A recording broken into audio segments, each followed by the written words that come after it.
पाहत आहात आपल्या हक्काचं चॅनल, आपली बातमी, आपलं चॅनल वन भारत। गणेश चतुर्थीच्या दिवशी श्री गणेशाची पूजा अर्चा करून 1.5 दिवस मनोभावे भक्ती करून आज गणरायांना भक्तिभावात निरोप देण्यात आला। ढोल ताशांच्या गजरात वाजत गाजत मिरवणूक काढत गणपतीचे विसर्जन करण्यात आले। कल्याणच्या गणेश घाट तसेच इतर विसर्जन स्थळी गणेश भक्तांची गर्दी दिसून आली।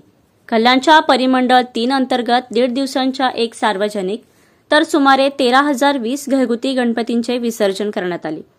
या वर्षीच्या गणेशोत्सवासाठी महापालिकेने जय्यत तयारी केली असून महापालिकेच्या विद्युत विभागामार्फत श्री गणेशोत्सव काळात नागरिकांची गैरसोय होऊ नये म्हणून ठिकठिकाणी हॅलोजन बसवण्यात आली असून जनरेटरची देखील व्यवस्था करण्यात आली आहे। तसेच टॉवर लाइटिंगची व्यवस्था करण्यात आली असून सीसीटीव्ही कॅमेऱ्यांच्या नियंत्रणाखाली देखरेख केली जाणार आहे।